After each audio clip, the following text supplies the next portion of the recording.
top of all who find. None other is so loving, so good.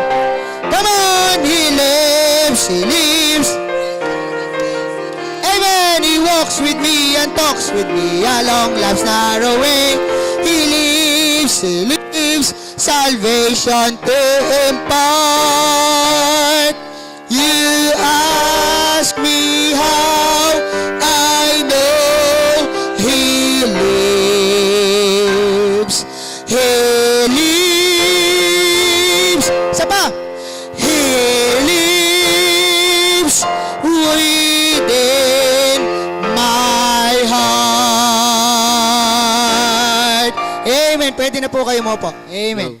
No. Ang aawitin po namin ay No. I am determined to hold out to the end. Amen? Dapat ganyan ang mga Kristiyano. Hello. Hello. Determinado tayong maglingkod sa Panginoon. Amen? Kahit anong mangyari, tayo maglilingkod sa Panginoon. Amen? Pakinggan po natin ang awitin. Amen? Hello.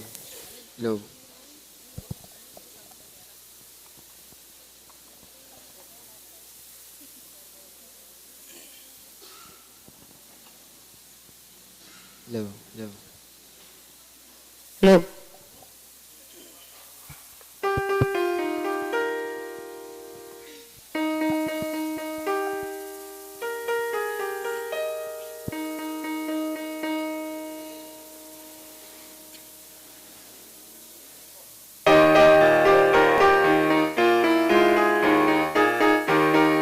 When I first found Jesus, something always told, like lightning it went through me, and glory filled my soul. Salvation made me happy, and took my fears away. And when I recall Satan, to him I always say, I am determined to hold out to the end. Jesus is with me, on Him I can depend. And I know I have salvation, for I feel it in my soul. I am determined to hold out to the end. Satan was so angry, said it should be bad. Just let the path get narrow, and we will lose the track. But I'm so full of glory, my Lord, I always find. And I will say to Satan, go and get thee behind. These old-time religion makes me sometimes shout. I don't have time to gossip or anything to bow. They say that I'm too noisy, but when these blessings flow, I shout, oh hallelujah, I want the world to know. I am determined to hold on to the end. Jesus is with me, on Him I can depend. And I know I have salvation, for I feel it in my soul. I am determined to hold on to the end.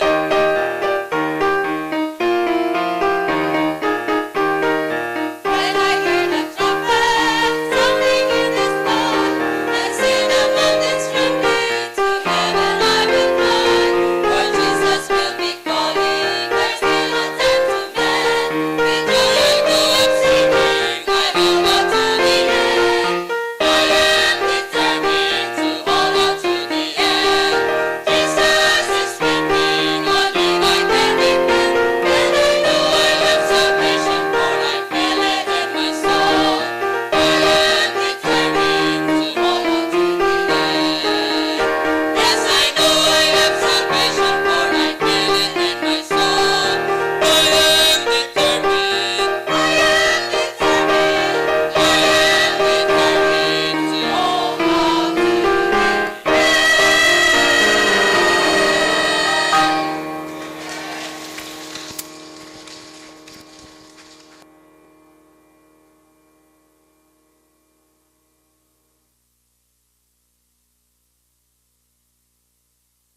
Amen. Ang special number po natin ay mag-asawa. Ano po?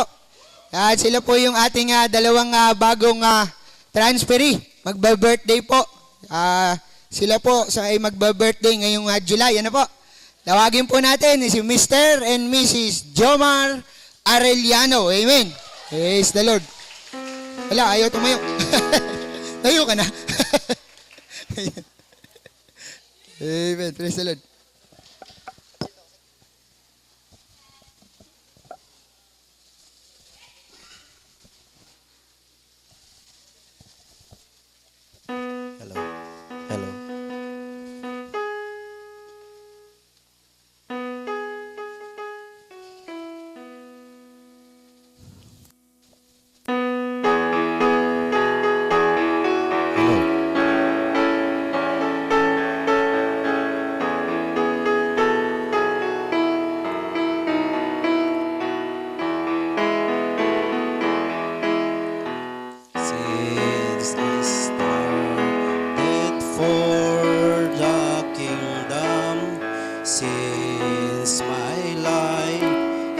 controls.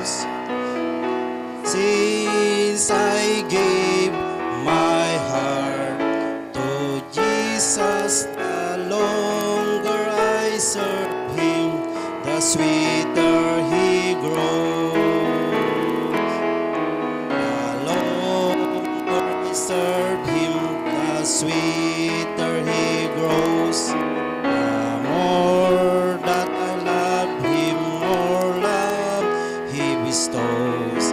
Each day is like heaven, my heart overflows. The longer I serve Him, the sweeter He grows. Every need He is supplying, plenteous grace He bestows. Sing every day, my way gets brighter. The longer I serve Him, the sweeter He grows. The longer I serve Him, the sweeter He grows. The more that I love Him, more love He bestows. Each day is like heaven, my heart overflows. The longer I serve Him, the sweeter He grows. The longer I serve Him, the sweeter He grows. The more that I love Him, more love He bestows. Each day is like heaven, my heart overflows. The longer I serve Him, the sweeter He grows. The longer I serve Him, the sweeter He grows.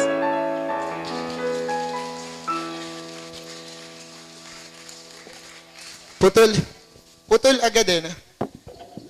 Dapat the longer yung tagal, di ba? So pinutol agad. Okay, tayo po ay blessed ano po ng Panginoon. Tama yun, todo. The longer we serve Him, the sweeter He grows. Amen?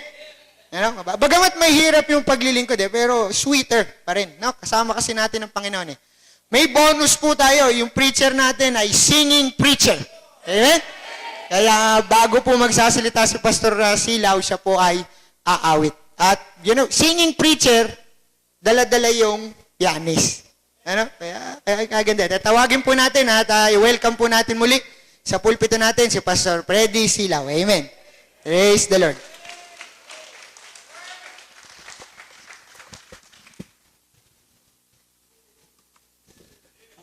Hello, magandang umaga po sa inyong lahat ulit.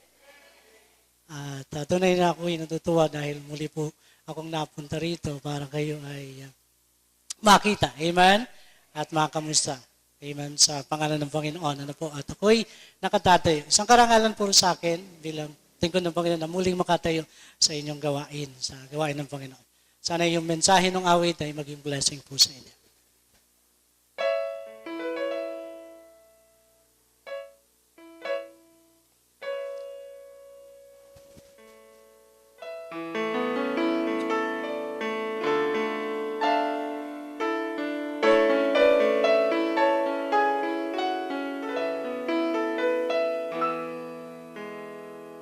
Kahit bundok man ang unang pagsubok,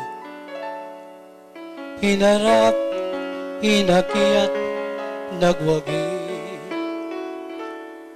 At pagsapit mo sa patag, nakita ang aninong parang di mo magapit.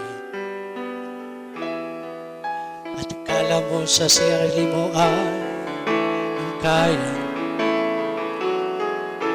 Hawak mo't gabay ang salita, subalit sa pasanin kay bigat susuko ka. Sinaulo mong talatay, nasaan na?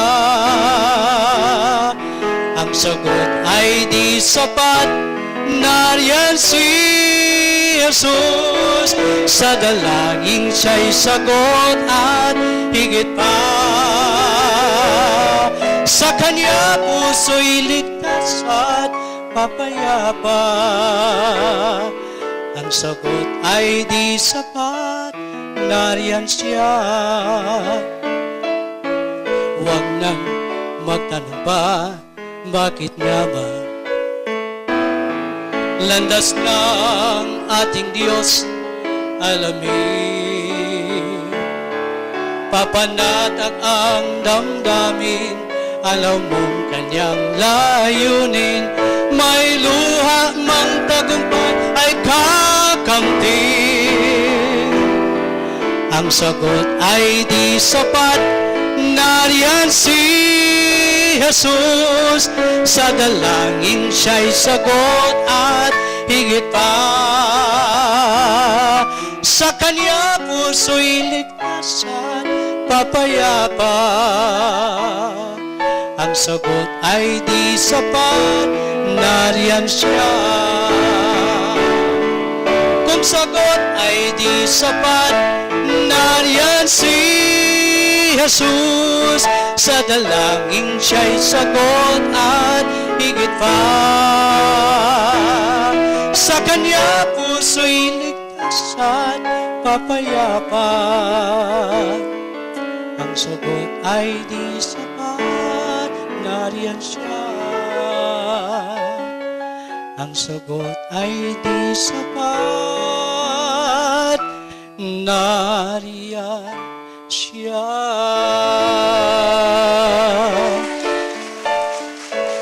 Amen. Praise God. Salamat po sa mensahe ng awit na yun. Tunay na tayo po ay hindi dapat ma-discourage.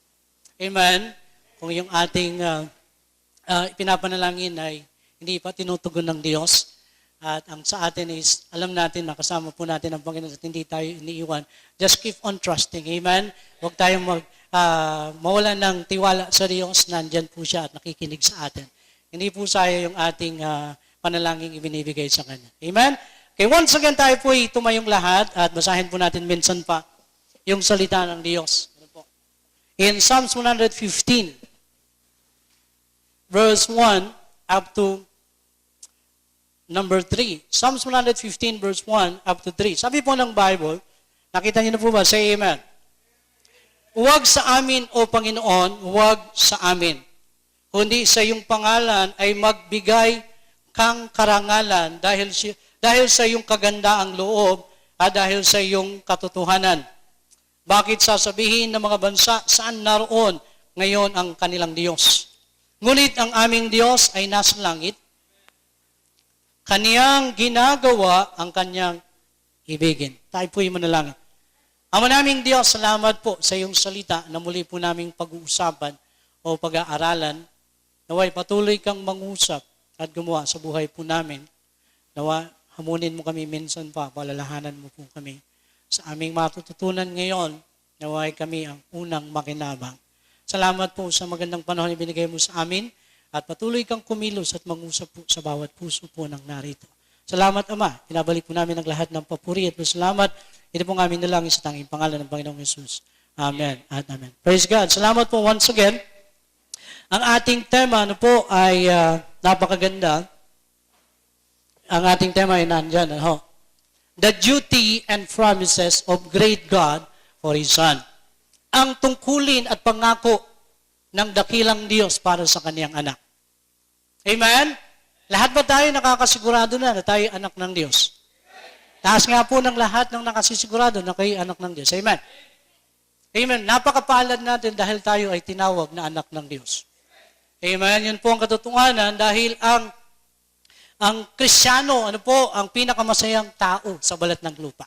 Nung siya ay nakakilala sa Panginoon, bagamat tayo ay nagkakaroon ng mga problema, praise God, dahil ang Diyos tayo ay inaring ginawang anak ng Diyos. Amen? Napakapalad po natin. Kaya nga, ang ating tema, the duty and promises of great God for His Son. Tunay na ang tungkulin at pangako ng Diyos sa kanyang anak ay kanyang tinutupad.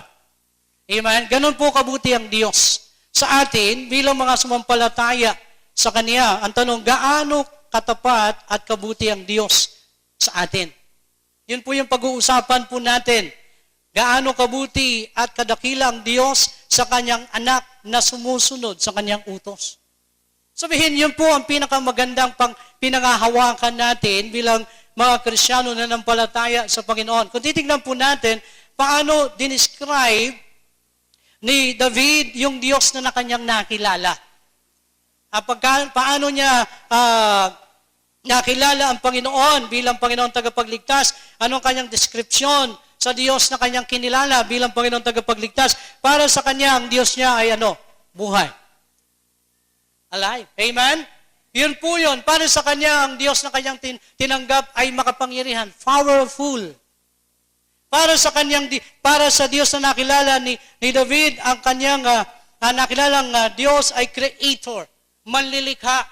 Para sa kanya, yung Diyos ay tagapagligtas ng sanlibutan, Savior of the world. Sabihin, yun po ang description ni David sa Diyos na kanyang nakilala, na naging mabuti sa kanya. Ganun po, yun po yung kanyang description sa Diyos na kanyang nakilala. Kaya ang pag-uusapan po natin ngayon yung the duty and promise of great God for His Son. Number 1, tingnan po natin. Okay? Number 1. Okay, ito po. Wala po doon sa number 1, sa ating, nandyan sa ating screen. Number 1, a good and great God provides salvation for mankind. Amen? Yun po yun, na hindi ko lang nailagay yan po. Pero yun ang pinakamagandang ginawa ng Diyos sa atin. Ang Diyos na ating nakilala ay tagapagligtas ng sanlibutan. Amen? A good and great God provides salvation for mankind. Sabihin, wala pong itinatangi ang Diyos na tao. Lahat ng tao ay mahal ng Diyos. Inaalok niya ang kaligtasan para sa atin. Amen? Para sa mga bisita natin, mahal kayo ng Diyos. Naparito siya para sa atin, para yung ating kasalanan ay what? Mapatawad at mahugasan. Yan po yun. Yan po yung tinatawag na the greatest love of God.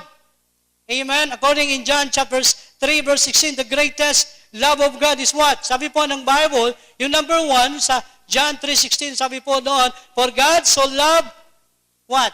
The world that He gave His only what? Begotten Son, that whosoever believeth in Him should not perish, but have everlasting life. Yung God dito, yan po yung tinatawag na the greatest person. Ang pinakadakilang persona ay ang Diyos na si Kristo. Amen? Walang ibang dakilang persona kundi ang Diyos. Amen? Pangalawa, yung so love, the greatest devotion. Yung pagmamahal ng Diyos ay ipinakita niya, hindi sa salita, kundi sa gawa. Amen? Sabi, for God so loved the world. Ibinigay niya ang kanyang bugtong na anak, tanda ng kanyang pagmamahal sa atin. That is what? So love, the greatest devotion. The world, the greatest number. Gano'n ba karami ang tao sa Pilipinas? Hindi natin siguro kayang bilangin kung tayo ang magbibilang. Pero sabi ng Bible, mahal ng Diyos ang lahat ng tao sa sanlibutan. Mahal na yan. And then sabi po ng Bible, He gave the greatest act. Ito po ang pinakadakilang ginawa ng Diyos, ibinigay niya yung only Son. Sino anak ng Diyos? Si Kristo. Yun po yun, the greatest, He only begotten Son, sabi the greatest gift. Sabi ng Bible, He gave the greatest act, and then His only begotten Son, the greatest gift. Amen? Ang tunay na regalo ay ang kaligtasan. Ibinigay ni Kristo ang kanyang sarili. Amen? And then that whosoever believeth in Him, the greatest condition. Yun po ang pinakakondisyon, manampalataya at magsisi ang tao sa Diyos. At ang sabi ng Panginoon, anong promise? Should not perish. The greatest what? Mercy. Yung habag ng Diyos ay mapapasa atin kung tayo ay sasampalataya, hindi na tayo mapapahamak. Ang sabi ng Bible, had everlasting life. The greatest what? Result. Sabi ng tunay na tao na sasampalataya sa Diyos ay magkakaroon ng what? Kaligtasan. Ang kaligtasan ay para sa lahat ng tao. Wala po siyang itinatangi. Wala po siyang tinatanggihan. Yun po yung unang ibinigay ng Diyos sa sanlibutan. Yung kaligtasan ay regalo. Salvation is what? Free gift of God. Salvation is act of God, gawa ng Diyos. Para sa lahat ng tao. Ang kaligtasan ay para sa lahat ng mga taong gustong sumampalataya sa Kanya. Amen? Kung ang kaligtasan ay binibili at may presyo, at sabihin ng Diyos, okay, lahat ng taong sasampalataya sa akin para magkaroon ng buhay na walang hanggan, para mapatawad ang kanilang kasalanan at makarating sa langit, ang kaligtasan ay may bayad. Okay, magkano ang presyo ng Panginoon sa kaligtasan? Kung ang kaligtasan ay may bayad, kaya niyo bang magbayad ng kalahating milyon? Take it or leave it. Kukunin niyo ba o iwan niyo? Hindi natin kaya. Siguro yung mga millionaire ang makakabili lang ng kaligtasan. Okay, sabihin ng Panginoon, 100,000. Take it or leave it. Hindi pa rin.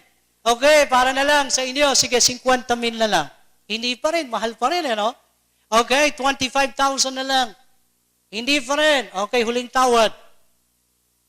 5,000. Take it or leave it. Kukunin niyo ba kung ang kaligtasan ay 5,000 ang isa? Kaya niyo bang mag-produce ng 5,000? Hindi siguro, ano ho? Mahirap para sa atin. Ngayon mismo ibibigay yung 5,000 para makamit yung kaligtasan. Hindi mo kayang i-produce yung 5,000 oras mismo. Praise God, free. Amen? Libre ang kaligtasan, inaalok ng Diyos para kanino? Para sa lahat ng tao. Dahil mahal ng Diyos ang tao. Hindi niya gusto na ang tao ay mapahamak. Kaya niya ipinagkaloob si Kristo. Namatay para sa ating mga kasalanan. Mahal ka ng Diyos. Amen? Yun po ang katotohanan. Ang kaligtasan ay pwede nating makuha kung tayo lalapit sa Diyos at magsisisi ng kasalanan. Hindi lahat ng tao ay may kaligtasan. Pero pwedeng maligtas ang tao kung siya'y lalapit sa Diyos. Amen? Sabi ng Bible, draw nigh to God and He will draw nigh to you.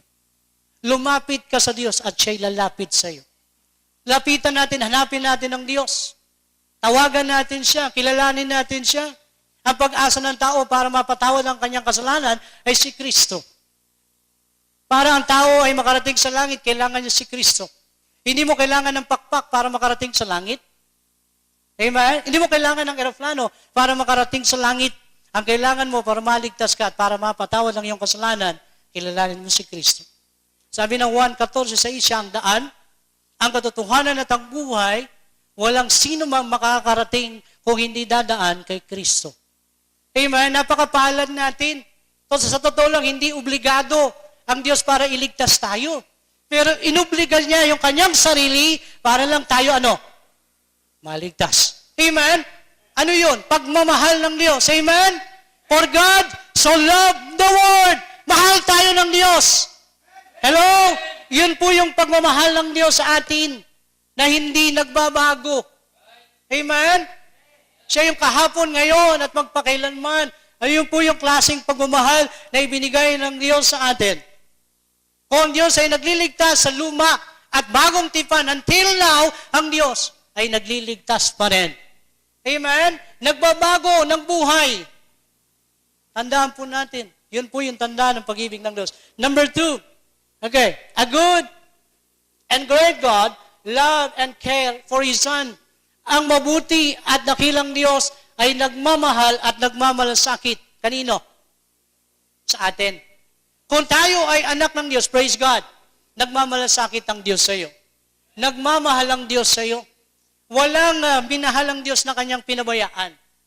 Walang minahal ng Diyos na iniwan. Siya po ay nagmamalasakit sa atin. Tingnan po natin doon sa Psalms 55. Psalms 55 verse 22. Napakaganda po ng tema na yan, salita na yan. Psalms 55 verse 2. Psalms 55. Okay, verse 2. Okay, sabi po ng Bible, Psalms 55 verse 2.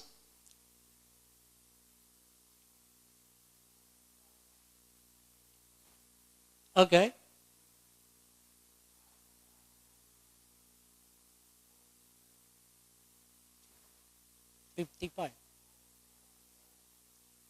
Okay, at yung aking naisulat, yung salita po dyan, hindi po yung Psalms 55, yung ang Diyos ay nagmamalasakit. Sa 1 Peter 5:7, the same yung talata, pero hindi po Psalms 55, na-miss ko lang yung talata. Yung sa 1 Peter, tingnan po natin, 1 Peter chapter 5, sorry doon sa talata, na-miss ko lang yung talata, hindi po yun yung talatang yan, nagkamali lang po ng type. Sa 1 Peter chapter 5, verse 7, para makita po natin kung ano po ang sinasabi ng banal na kasulatan sa pagmamahal at pagmamalasakit ng Diyos sa kanyang mga anak. 1 Peter chapter 5, maganda po na mabasa po natin ito para maunawaan po natin kung gaano po kamahal ng Diyos at nagmamalasakit ng Panginoon. 1 Peter chapter 5, okay? Pasensya na po kayo sa aking, okay, 1 Peter chapter 5. Sabi po ng Bible, na inyong ilagak sa Kanya ang lahat ng inyong kabalisahan, sapagkat, ano raw? Siya ay nagmamalasakit kanino? Sa lahat ng kanyang mga anak. Kanino nagmamalasakit ng Diyos? Sa kanyang mga anak. Siya po ay tumutulong, umaalalay sa atin. Sa lahat ng ating mga nararamdaman, siya po ay nagmamalasakit at nagmamahal sa atin bilang Kristiyano. Ganon po yun. Kaya nga kung tayo mayroong kabigatan, sabi ng Bible, ilagak natin, ipagkatiwala natin dahil ang Diyos ay nagmamalasakit sa atin. Ganon po tayo kamahal ng Diyos dahil tayo ay anyang anak. Amen? Then number 2, a good and great God protect for His Son. Sabihin, ang Diyos na mabuti at dakilang Diyos ay what? Nag-iingat sa kanyang mga anak. Yun po ang totoo. Sabi po ng Bible sa Hebrews chapter 13, verse 6, so that we may boldly say the Lord, sabi po ng Bible, the Lord is my helper, I will not fear what shall do unto me. Sabihin, ang Diyos ang aking katulong, malakas ang aking loob na sabihin, ang Diyos ang sumasaklolo sa akin sa lahat ng aking mga pinagdadaanan. Amen? Ang Diyos ang nagpoprotekta sa atin sa lahat ng ating mga pinagdadaanan. Okay? Bilang mga Kristiyano. Okay, number 3. A good and great God guide and teaches for His Son. Ito po ang ginagawa ng Diyos. Siya po ang nagtuturo sa atin. Amen? Siya po ang nagpapatnubay sa atin sa mga desisyon na ginagawa po natin para hindi tayo magkamali, siya ang magtuturo sa atin. Amen? Kapag tayo ay nagpaturo sa Diyos, hindi tayo maliligaw. Tama ho ba yun? Lahat ng mga desisyon, kung isasangguni natin sa Diyos, hindi tayo magkakamali. Huwag nating itsapuwera ang Diyos sa lahat ng mga decision making na gagawin natin sa Panginoon. Napakapalad ng taong nagpapasakop sa Panginoon at nagtitiwala at nagpapaturo sa Panginoon. Tama ho ba yun? Tingnan po natin doon sa Proverbs, Kawikaan, Kapitulo 16. Proverbs 16, verse 3. Napakaganda po ng talata. Proverbs 16, verse 3. Iukol mo sa Panginoon ang iyong mga gawa at ang iyong mga panukala ay matatatag. Lahat daw ng ating mga plano sa buhay, kung iukol natin at kung tayo magpapaturo sa Panginoon ay magiging maganda ang resulta. Kaya may mga Kristiyanong nagkakamali sa mga desisyon dahil hindi siya sumasangguni sa Panginoon. Hindi siya nananalangin, Panginoon, tama ba yung desisyon na gagawin ko? Dapat nagpapaturo ka palagi sa Diyos. Kailangan mo ang patnubay ng Diyos para hindi tayo magkamali sa lahat ng ating mga desisyon. Di ba? Sa pag-aasawa, kailangan natin ang guide ng Panginoon, ang turo ng Panginoon. Tama ba yun? Ano ba ang turo ng Panginoon sa atin? Ano ang dapat nating kuning asawa kung ikaw ay Kristiyano? Kristiyano din. Amen? Huwag yung pogi. Nga lang, hindi Kristiyano. Maganda, pero hindi Kristiyano. Hindi po yun ang kalooban ng Diyos. Ang kalooban ng Diyos sa Kristiyano ay Kristiyano din. Amen? Yun po yung magpaturo ka para hindi ka magkamali.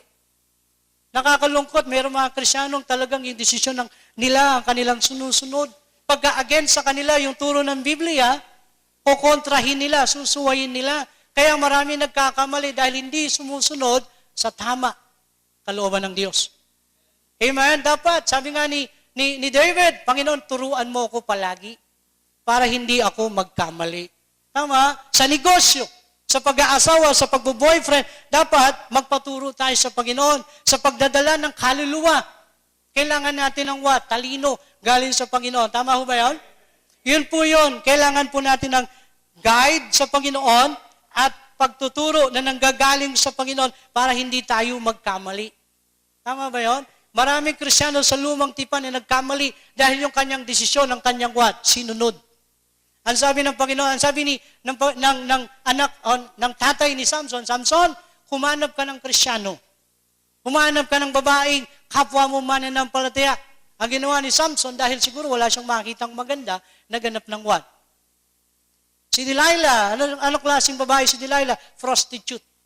Ano nangyari sa buhay ni Samson dahil sa paghahanap niya ng isang babaeng hindi kalooban ng Panginoon, nagkaroon ng what? Kaguluhan ng kanyang buhay. Totoo po yan, lahat ng susuway sa utos ng Diyos, magiging magulo buhay mo. Pero kung susundin mo yung kalooban ng Diyos, at bago ka magpasya, ikaw ay mananalangin, hindi ka magkakamali sa lahat ng daraanan mo. Amen? Yun po yun. Okay. Number na tayo, hindi tayo magpapakatagal. A good and great God, ang sabi po ng Bible, encouraged His Son. Sabihin, lahat tayo bilang Krisyano ay nangihina. Pero pinalalakas tayo ng Diyos, pinatitibay, pinatatatag sa mga problema at pagsubok na dumarating sa atin. Yun po yung promise ng Diyos sa atin. Sabi ng Bible, I will never leave you nor forsake you. Yun po yung napakagandang pangako ng Diyos sa atin. Tayo kanyang pinalalakas, pinatitibay, pinatatatag sa lahat ng dumarating sa atin. Dahil sabi ng Bible, hindi kita iiwan at pinababayaan. Amen? Lahat ng ating nararanasan ay alam ng Diyos. Tama? Kaya nga sinabi ko kanina sa inyo, kaya nakatagal si Pablo sa lahat ng dumating sa buhay niya dahil sa lakas na ibinibigay ng Diyos sa kanya. Amen? Matalino si Pablo bago siya naging what? Disipulo ni Kristo. Anong natapos ni Pablo? Abogado. Pero hindi siya nananangan sa kanyang what? Karunungan. Nananangan siya sa lakas na ibinibigay ng Diyos sa kanya, sa tulong na ibinibigay ng Diyos sa kanya. Biro mo, isang manggagawa ng Diyos, iniwan ng kapwa niya manggagawa. Sino yung umiwan sa kanya? Si Demas. Inibigan sanlibutan, minahalang sanlibutan, nakalimutan ng gawain sa dami ng problema. Pero si Pablo, nag-iisa na lang. Pero ang maganda kay Pablo, hindi niya iniwan yung what? Yung gawaing ipinagkatiwala ng Diyos sa kanya. Dahil what? Merong tumutulong sa kanya, may nagpapalakas sa kanya, ang Diyos. Amen? Yun po ang magandang ginawa ng Diyos sa buhay ni Pablo. Okay? And then, number what?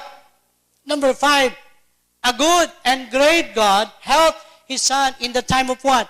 Trouble. Tingnan po natin sa Psalms 46. Awit 46. Okay? Sabi po ng Bible, Psalms 46 verse 1. Napakaganda ng talata. Psalms 46 verse 1. Ang Diyos, ang ating what? Ampunan at kalakasan, handang sasaklolo saan? Sa kabagabagan. Yun po yung napakaganda na ang Diyos ay sumasaklolo, tumutulong saan? Sa mga Kristiyanong dumadaan sa matinding what? Kaguluhan. Tama ho ba yun? Yun po ang pinakamaganda. Hindi tayo iiwan ng Diyos. Sabi ni David, ang Diyos ay sumasaklolo sa akin, sa kaguluhan. Nung nakita ni David, si Goliath na napakalaki, okay, hindi po siya natakot. Okay? Bagamat siya'y tinatakot ng kanyang kalaban na sino? Si Goliath, ikaw lalaban ka sa akin? Sabi ni David, hindi akong lalaban sa iyo, yung Diyos ko. Sasaklolohan ako ng Diyos. Hindi mo kaya yung Diyos ko. Tutulungan ako ng Diyos. Sabihin, merong pananampalatayang malaki si David sa Diyos na kanyang pinaglilingkuran. Sa gitna ng malaking problema, ang Diyos ay sumasaklolo. Amen? Hindi iniwan ng Diyos si David sa pakikipagbaka laban kanino? Kay Goliath. Napakalaki ni Goliath eh. Hindi niya kaya sa kanyang sariling lakas, pero napabagsak niya sa pamamagitan ng what? Sling. Bato. Yung bato ay simbolo ng what? Kapangyarihan ni Kristo. Tama ho ba yun? Nandun yung kapangyarihan ni Kristo. doon sa batong na yon. Sabihin, titignan po natin yung kwento na yon, si David at si Goliath. Ito si David, ito si Goliath, magkaharap sila. Ngayon, nung inisling ni David si Goliath, dapat ang bagsak. Dapat ang bagsak, pag ganon. Pero bakit pag ganon ang bagsak ni Goliath? Bakit ganon? Dinagukan ng Diyos si Goliath sa oras na yon. Ha! Kinakalaban mo yung anak ko, ha? Ginugulo mo, ha? Binatukan ng Diyos si Goliath, kaya sumubsob, patay. Amen? Sabihin, si David, napatunayan niya ang Diyos ay sumasaklolo. Marami pang kaharap. Si David, nakaharap niya ang leon, nakaharap niya ang what? Oso. Pero hindi siya iniwan ng Diyos. Sumasaklolo. Di ba sabi doon, ang Diyos ay sumasaklolo. Amen? Sumasaklolo ang Diyos. Kanino? Sa kanyang mga anak. Kaya tiwala si David, though I walk through the valley of shadow of death. Bagamat ako'y dumadaan sa lilim ng libis ng what? Kamatayan, hindi ako matatakot. Bakit? God is with us. Ang Diyos ay nasa akin. Ako'y kanyang sinasamahan, tinutulungan, pinoprotektahan sa gitna ng what? Kaguluhan. Tama ho ba yun? Ganon din po si Pedro, nung siya po ay nakasakay sa bangka. Okay? Nung si Pedro ay nakasakay sa bangka, nakakita sila ng lumalakad sa ibabaw ng tubig. Akala nila, multo! Lumalakad. Sabi ni Cristo, oy, huwag ka magtakot, ako ito. Sabi ni Pedro, Panginoon, kung ikaw nga yan, pwede ba akong parakarin mo dyan sa inyo? Sabi ni Cristo sa kanya, halika, bumaba ka dyan sa iyong bangka at humakbang ka sa tubig. Okay, nung sinabi ni Cristo yun kay Pedro, siya ay nakalakad sa ibabaw ng what? Ng tubig. Paano siya nakalakad? Dahil mayroon siyang pinagtiwalaan. Pinangawakan niya yung sinabi ni Kristo. Pinangawakan niya yung pangako ni Kristo. Lakad ka, makakalakad ka. Nakalakad si Pedro sa ibabaw ng tubig, nakatingin yung kanyang mata, hindi niya inaalis. Diretso lang. Sabi ng Panginoon, huwag kang lilingon kahit anong makita mo. Huwag kang magbabago kahit anong makita mo. Lakad siya, dire-diretso. E din pagdating niya, malapit na kay Kristo. Ito kunwari, ito si Kristo. Malapit na, napatingin siya sa alon. And then lumubog siya. Unti-unti lumubog. Si Pedro, anong sigaw ni Pedro nung siya lumubog? Lord, help me. Lord, save me. Anong sagot ni Kristo? Buti nga. Yun ba yung sagot ni Kristo doon sa nalulunod? Hindi. Yung kanyang kamay ay kanyang inabot kay Pedro at inangat. Yan ay tanda ng pagmamahal ng Diyos kay Pedro. Kahit siya'y nagkulang ng what? Pananampalataya at pagtitiwala sa Diyos. Kahit inalis niya yung kanyang mata sa Diyos, nandun yung pagmamalasakit at pagtulong ng Diyos. Amen? Hello? Yun ba yung nararamdaman nyo sa gitna ng kawalan at problema? Ang feeling nyo, nag-iisa na kayo. No!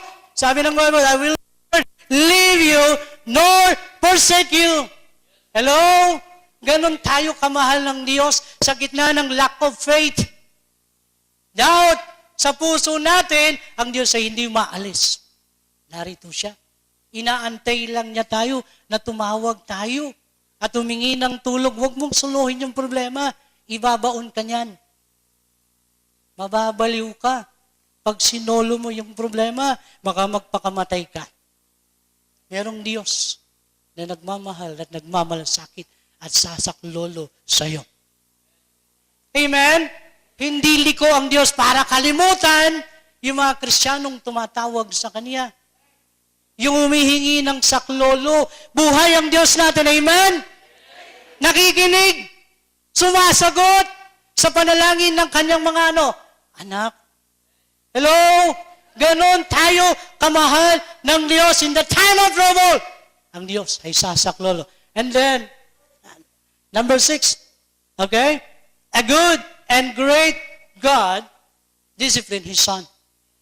Naranasan niyo na bang mapalo ng magulang? Hello, sinong nanay ang hindi na mamalo sa kanyang anak? Lahat tayo, ako na mamalo. Meron akong 3 kids. Meron akong mga anak. Okay, bakit ko sila pinapalo? Dahil may what? Mali. Anong nararamdaman ng nanay kapag o ng tatay pag pinapalo yung anak? Natutuwa ba siya? Hindi. Okay ba yun? Anong reaksyon ng taong napalo ng magulang? Masakit. Tama? Masakit. Pero pag pinalo, tawa ng tawa? Di ba, mag-iisip ka, bakit pinalo ko yung anak, tawa, yung anak ko, tawa ng tawa? Anong iisipin mo sa anak mo? Baka mayroong ganun yung anak mo. Di ba, lahat ng pinapalo, nasasaktan. Tama? Tanda po natin, ang Kristiyanong nagkakamali, pinapalo ng Diyos. Hello? Kung nagkakamali ka at hindi ka pinapalo, mag-isip ka na, baka hindi ka anak. Hello? Lahat ng Kristiyano nagkakamali, nagkukulang pinapalo ng Panginoon. Ano ba yung sabihin ng disiplina? Discipline means what? Correction. Itinatama tayo ng Diyos sa lahat ng ating mga pagkakamali kung tayo ay nagkakamali. Masaya ka ba pag gumagawa ka ng kasalanan? Sinong Kristiyanong gumagawa ng kasalanan, happy pa? May problema puso mo.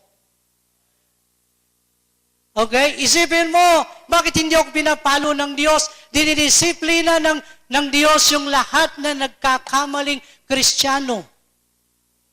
Sa paanong paraan dumidisiplina ang Diyos? Sa paanong paraan? Well, bibigyan ka ng what? Siguro, paalala. So, magitan ng iyong mga kaibigan, nagmamahal, Brad. Mali yung ginawa mo. Pag hindi ka pa nakinig, anong gagawin uli sa'yo ng Panginoon? Bibigyan ka maybe ng what? Karamdaman. Para ma-realize mo lang na mali yung ginawa mo. Pero kung hindi ka makinig, ang nakakatakot yon ay baka maagang pagpunta sa langit. Ang tawag doon, premature death. Yung maagang kamatayan dahil sa katigasan ng ulo. Ayaw mo makinig, ayaw magpaturo. Sa kabila ng paalala, sa kabila ng disiplina, patuloy ka pa rin. I hope na hindi kayo masaya pag kayo'y nagkakamali laban sa Panginoon. Amen? Lahat ng Kristiyano hindi dapat maging masaya kung siya ay nagkamali. Hindi konsentidor ang Diyos kung ikaw ay nagkakamali. Okay? Hindi tinotolerate ng Diyos yung pagkakamali ng Kristiyano. Alam niyo ba si David? Ilang beses nagkamali si David? Ilang beses? Madami.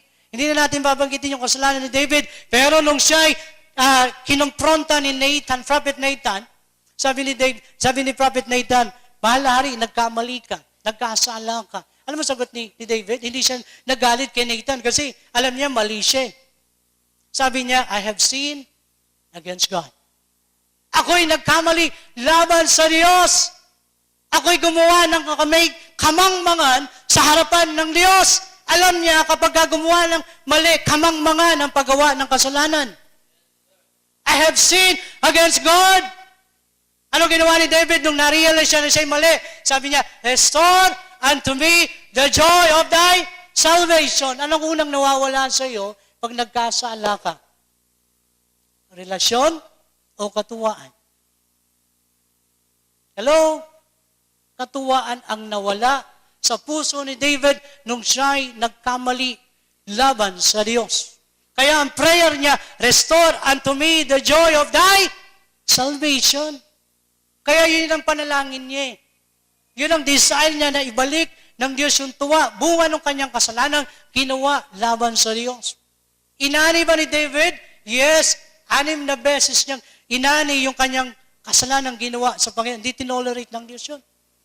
Okay? Anong nangyari? Yung kanyang mga ari-arian ay nawala, nasunog yung kanyang kabuhayan, yung kanyang mga anak ay nagkaroon ng problema, nagpatayan. Sabihin, yun po yun. Inani ni David yung kasalanan ginawa niya kasi gumawa siya ng kasalanan may kamangmangan sa harapan ng Diyos. I have sinned against God. Tandaan po ninyo, pag nagkamali kayo sa harapan ng Diyos, may palong darating. Huwag kayong maging masaya kung hindi kayo pinapalo. Mag-question kayo. Mag-question kayo. Ako ba'y tunay na Diyos? Ako'y tunay ba anak ng Diyos? Ako ba'y pag nagkamali, humihingi ba ng tawad sa Diyos? Ang pangako ng Diyos sa mga taong humihingi ng tawad, siya'y what? Patatawarin. Lilinisin, aayusin. Sana ganun ang prayer po natin. Kung nagkamali ka, don't deny. Amen? Huwag nating itago, huwag nating itanggihan. Amen ba yun? I-confess natin sa Diyos yung lahat ng ating what? mga pagkukulang. Siya'y tapat at banal na tayo ay lilinisin at patatawarin. Tandaan po natin yan. Napakabuti niya ng Diyos. Okay, number 7. A good and great God, okay, has a plan or purpose for His Son. Ano ba ang plano ng Diyos sa atin bilang anak niya? Anong plano ng Diyos para sa inyo? Alam niyo ba kung anong plano ng Diyos sa inyo? Sa atin bilang Kristiyano, anong plano ng Diyos sa inyo? Number 1 is to grow. Amen? Lumago. Saan? Sa kaalaman. Sa paglilingkod. Yun po yung gusto ng Diyos sa mga Kristiyano. Lumago, tumibay, lumawak yung kaalaman. Yun ang desire ng Diyos sa kanyang mga anak. Sana, yun din ang gusto natin. Tama ho ba yun? Paano ka lalago kung hindi ka umaaten? Paano ka lalago kung hindi ka nagpipray? Yun po yun. Yun po yung mga basic needs ng Kristiyano para lumago. Tumibay bilang Kristiyano. Meron ka bang nakitang Kristiyanong nasa bahay tapos malago? Mali, di ba? Ang tunay ng paglago, kung ano ang gagawin niya tama sa harapan ng Panginoon. Kung susundin niya yung tama sa harapan ng Diyos, siya'y lalago, siya'y titibay. Amen? Yun po yun. Yun po yung paraan para lumago ang Kristiyano. Alam po natin may plano ang Diyos. Lahat ng plano ng Diyos sa atin is what? God's plan are good. Always what? Good. Tama ba yun? Lahat ng nangyayari sa atin ay nasa sa kamay ng Diyos at plano ng Diyos at ang lahat ng plano ng Diyos ay mabuti. Tama ba? Meron bang plano ang Diyos sa ikasasama ng kanyang mga anak? Di ba? Lahat ng nangyayari sa atin ay alam ng Panginoon. Ang Diyos ay hindi natutulog. Hindi po siya nagpapahinga. Alam ng Diyos yung lahat ng nangyayari sa atin. Yung hirap, yung sakit, yung karamdaman, lungkot, kabiguan, kawalan, ay alam lahat ng Diyos yan. Tama? Yun po yun. Kaya nga, walang hindi alam ang Diyos sa atin. Di ba? Kaya nga, kung may problema tayo, sabi ng Bible, sabi, ito yung ilan po natin? Ito ang pinakasusi. A good and great God provide comfort and rest for His Son. Sa lahat ng nangyayari sa atin, meron po tayong matatanggap na kapahingahan at kaaliwan na ibibigay ng Diyos sa atin. Tama?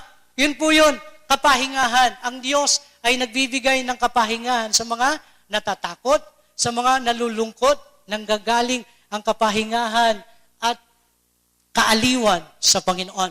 Tama ba yun? Yes, sabi ng Matthew chapter 11, Mateo kapitulo 11, tingnan po natin, ano ho? Matthew chapter 11, verse 28. Magsiparito kayong lahat na nangapapagal at nabibigat ng lubha at kayo ay aking what? Pagpapahingahin. Napapagod na ba tayo sa lahat ng mga dinadaanan natin? May nagmamalasakit sa atin. Merong tutulong sa atin. Merong paglalagakan para mapahinga yung ating what? Isipan. May mag-aaliw sa atin sa gitna ng what? Kaguluhan. Masusupungan lang natin yan kay Kristo. Amen?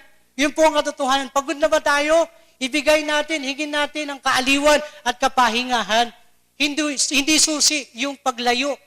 Hindi susi yung paghinto sa lahat ng ating nararamdaman. Bagamat napakadami niyan, ibigay natin sa Panginoon. Ilagak natin ang lahat ng nagpapagulo sa ating isipan. Siya po ay what? Tutulong at bibigyan tayo ng kapahingahan. Tama? Kasi yung unbeliever, pagka walang kapayapaan, dinadaan saan? Sa inom. Tama? Hindi po susi ang pag-inom para masolusyonan ang problema. Sakit ang idinudulot niyan. Pero kung ikaw ay nagtitiwala at umaasa sa Diyos, bibigyan ka ng kapahingahan at kaaliwan. Huwag mo hanapin ang kapahingahan sa barkada.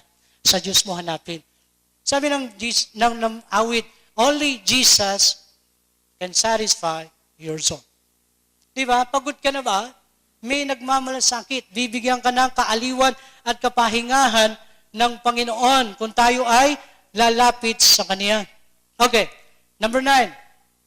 A good and great God provide abundant life and abundant blessing for His Son. Tandaan po natin, Yung abundant blessing ay binibigay ng Diyos sa mga Kristiyanong sumusunod. Nagpapasakop. Katulad po ng sino yung mga sinuplayan ng Diyos sa kanilang pangangailangan dahil sa kanyang pananampalataya at pagsunod. Si Elijah ay nakipagbakal laban sa mga false prophet, nanalo siya. Okay? Nanalo siya dahil siya ay tinulungan ng Panginoon dahil sa kanyang pagsunod. Ngayon, nung nagutom si Elijah sa pakikipagbaka, okay, napagod siya, sinuplayan siya ng what? Ng Diyos ng kanyang pangangailangan. Dahil nagutom siya. Sabi ng Bible, Elijah fed by raven. Yung uwak na marumi ay inutusan ng Diyos sa isang Kristiyanong sumusunod na nagutom, pinakain siya ng raven. Uwak.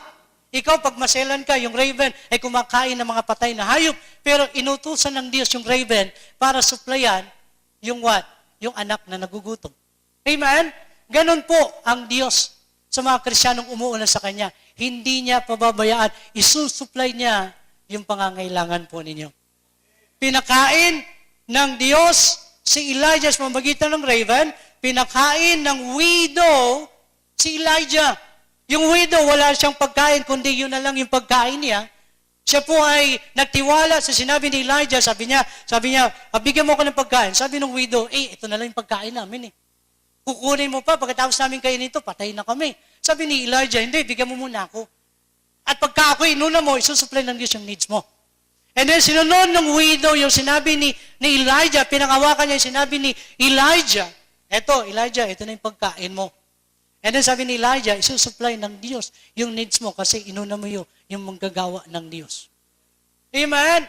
At nagtaka yung widow nung nakita niya yung banga na konti na lang, nakita, ang dami. Bakit nagkaganito? Kasi gumawa ang Diyos ng himala. Dahil inuna niya yung lalaki o yung manggagawa ng Diyos na unahin, bigyan ng kanyang pangangailangan. Hindi siya naging sakim. Hindi siya naging madamot. Kung sinabi nung widow, akin lang ito, sa anak ko lang ito, pagpapalain kaya siya ng Diyos? Isusupply kaya ng Diyos yung needs niya? No. Kasi naging madamot siya. Pero hindi siya naging madamot sa manggagawa ng Diyos, kaya pinagpala siya ng Diyos. Amen? Kaya kung kayo hindi magiging madamot sa manggagawa ng Diyos, isusupply ng Diyos yung needs po ninyo. Sabi nga ng Bible sa Mark, kung ikaw ay magbibigay ng isang basong tubig sa manggagawa ng Diyos, may gantimpala sa langit. Hello? Basong tubig lang ibigay mo sa manggagawa ng Diyos na nauuhaw, na nagbibisita, mayroong reward kang matatanggap sa Panginoon. Hello? Say amen. Yun po yun. Pinakain ng Diyos si Elijah sa pamamagitan ng raven, pinakain ng Diyos sa pamamagitan ng widow si Elijah, and then yung pangatlo na nagpakain sa kanya, angel. Anak, gutom ka na, eto supply ko sa iyo. Anghel, utusan ko para i-supply yung pangangailangan mo. Kasi masunurin ka. Lahat ng masunurin sa Diyos, susuplayan ng Panginoon. God is a great provider. Amen? Siya ang magsusupply ng pangangailangan mo. Sabi ng Pilipos 4:19, but my God shall supply all your needs according to His what? Riches in glory by Christ Jesus. Anong isusupply ng Diyos natin? Yung ating pangangailangan, hindi yung gusto natin. Yung needs ang ibibigay ng Diyos, hindi yung gusto. Kasi meron tayong gusto na hindi naman ang kailangan eh. Di ba? Okay? Yun po yun. Isusupply ng Diyos yung pangangailangan po natin. Ito pa, sa Exodus chapter 16 verse 11 to 13, sino to? Si Moses. Si Moses po ay isang lingkod ng Panginoon. Marami po siyang kasama niya pagtawid sa Sa Red Sea. Nakatakas sila doon sa kamay ni Pharaoh.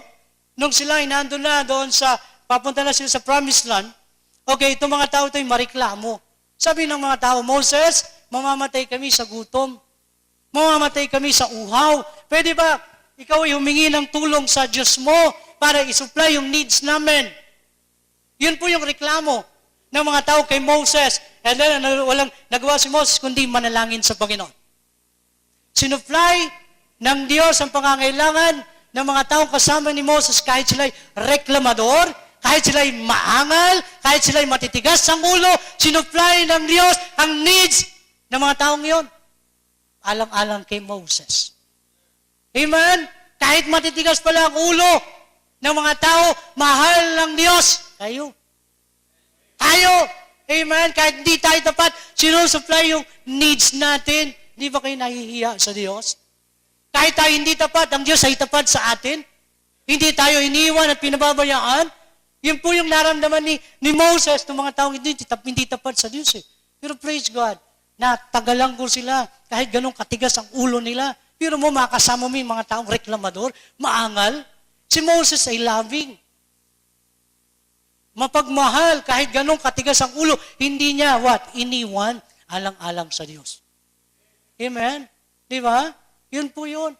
Kahit tayo bilang Kristyano, hindi tayo iniiwan ng Panginoon kahit hindi tayo tapat. Siya'y mananatiling tapat sa atin. That is the promise of God. Okay, marami pang iba. In John chapter 6, verse 1 to 13, yung feeding of 5,000. Amen? Yung mga tao ito, sumusunod kay Kristo dahil nakakita sila ng himala at nabubusog sila. Yun ang dahilan kung bakit sila sumusunod kay Kristo. Ngayon, yung mga taong ito ay nagutom. Ang sabi ng mga disipulo, Panginoon, itong mga taong sumusunod sa atin, wala ng pagkain. Okay? Sabi ni Kristo, sabi ng mga disciples, pauwi na lang natin. Pauwi na lang natin kasi wala naman tayong dalang pagkain eh. Sumusunod sila sa inyo, wala tayong dalang pagkain. Uwi na lang. Sabi ni Kristo, no. Pinigilan ni Kristo ang mga disciple para pauwiin yung mga taong sumusunod sa Kanya. Ano ba meron dyan? Sabi niya, isda at tinapay. Anong ginawa ni Kristo? Nanalangin sa Ama. At ang Diyos ay gumawa ng himala. Pinakain niya yung 5,000 tao. Bakit? Kasi mahal niya ang tao. Ibinigay ng Diyos, isinupply ng Diyos yung yung kanilang pangangailangan. Amen? God is good all the time. Kahit hindi ka tapat, isusupply ng Diyos yung needs mo. Kahit may doubt ka, may takot ka, natakot yung mga disipulo, pauwi na lang natin. Unbelief, kawalan ng pananampalataya, uwi na lang. Pero no, sabi ni Kristo, no, huwag niyo silang pauwiin, pakakanin natin sila. Susupply natin yung needs nila. Kahit yung mga disciple ay may doubt at may fear, ang Diyos ay nagsusupply. Amen? Yun po yun. Napakagandang pagtiwalaan ng Panginoon. Sabi po ng Bible, and then last, a good and great God have a sure and unlimited answer in prayer for His Son. Amen. Naniniwala ba kayo? Nang Diyos ay sumasagot sa atin. Sabi po ng Jeremiah 33:3, call unto me, and I will answer thee. Sabi ng Bible, tumawag ka sa akin, at ako ay sasagot sa iyo. Ano ang utos? Tumawag. Walang pagtawag, walang pagsagot. Call unto me, and I will answer thee. Amen? Yun po yung pangako ng Diyos sa mga tumatawag sa Kanya. Siya'y sasagot sa atin kung tatawag tayo sa Kanya na may pagtitiwala. Sabi po ng Bible, prayer is an open line to heaven. Ang panalangin ay bukas na linya patungo sa langit. Hindi mo kailangan ng what? Cellphone? Para tawagan ng Diyos? Tama ba? No card to use para tawagan ang Diyos. Okay? No low-watt battery problem. Di ba? Pagka ikaw may kausap, pagkatapos na low-watt, teka, choppy, na-low-watt na ako, tsaka na tayo mag-usap, charge ko muna. Sa Diyos, pag kinausap natin, walang low-watt eh. Hindi mo kailangan magpa-load para kausapin ng Diyos. Tama ba yun? No, yun po yun eh. Sabi ng Bible, no, never. Sabi ng Bible, His message doesn't get delay. Ang sabi po ng Bible, hindi po nahuhuli yung mensahe natin sa Diyos. Laging on time. Pag kinakausap natin ng Panginoon, you can talk to Him unlimitedly. Pwede natin siyang kausapin anytime. Walang putol na pakikipag. Teka, paalam na ako sa'yo kasi wala na akong load eh. No, hindi. Ganun eh. Pwede natin siyang kausapin kahit anong oras. Sa umaga, sa gabi, kausapin natin siya. Hindi nagsasawa ang Diyos na makinig sa mga tumatawag sa Kanya. Kahit sabay-sabay tayong lumapit sa Kanya at tumawag, nakikinig ang Diyos sa Kanya. Amen? Sabay-sabay tayong tumawag, nakikinig. Nabibingi ba ang Diyos? Hindi po. Nakikinig, hindi nabibingi. Kausapin natin siya ng seryoso. Seryoso ang pakikipag-usap sa Panginoon. Sabi nga ng Bible, you can talk to Him anytime, anywhere. Kahit saan ka magpunta, kausapin mo ang Diyos, sasagot siya sa iyo. Amen? Kahit nasa ilalim ka ng dagat.